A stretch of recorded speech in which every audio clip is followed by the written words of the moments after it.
आखिर कैसे मार्कंडेय ऋषि को भगवान शिव जी से चिरंजीवी होने का वरदान मिला और भगवान शिव जी ने यमराज को कैसे मौत के घाट उतारा, तो आओ बताता हूँ। तो दरअसल मार्कंडेय ऋषि के पिता मृकंडू और उनकी माता मनुधति का जीवन बहुत अच्छा चल रहा था। सब कुछ था उनके पास, लेकिन सब कुछ होते हुए भी सिर्फ एक की कमी थी।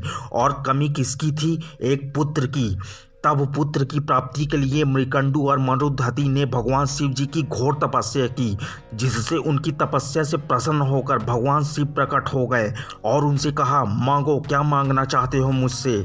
तब मृकंडू ने एक पुत्र भगवान शिव जी से मांगा, लेकिन भगवान शिव जी ने उन्हें दो विकल्प दिया और कहा, ठीक है, तुम्हें पुत्र अवश्य प्राप्त होगा, लेकिन तुम्हें एक विकल्प चुनना होगा। पहला विकल्प, एक ऐसा पुत्र जो बेधर्मी होगा और 100 सालों तक जिएगा। दूसरा विकल्प, एक ऐसा पुत्र जो बुद्धिमान होगा, लेकिन उसकी आयु सिर्फ 16 वर्ष तक ही रहेगी। और फिर मृकंडू ने बहुत सोच समझकर दूसरा विकल्प चुना और उस पुत्र का नाम उन्होंने मार्कंडेय रखा। समय बीतता गया, मार्कंडेय बड़ा हो रहा था। अब जब मार्कंडेय को ये बात पता चली कि उसके 16 वर्ष पूरे होते ही उसकी मौत हो जाएगी, तो मार्कंडेय की रूह कांप उठी।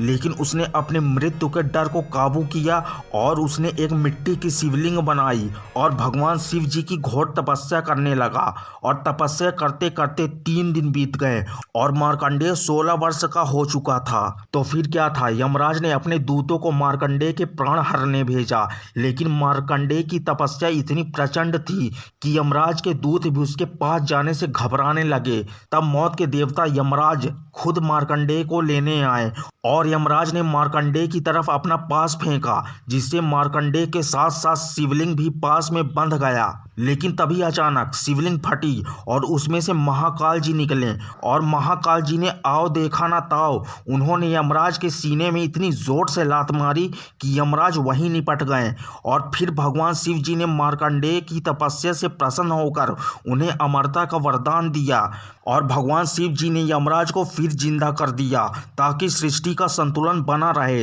तो ये थी पूरी कहानी मार्कंडेय ऋषि जी की। वीडियो पसंद आए तो चैनल को लाइक और सब्सक्राइब जरूर से जरूर कर देना और कमेंट में हर हर महादेव जरूर लिख देना।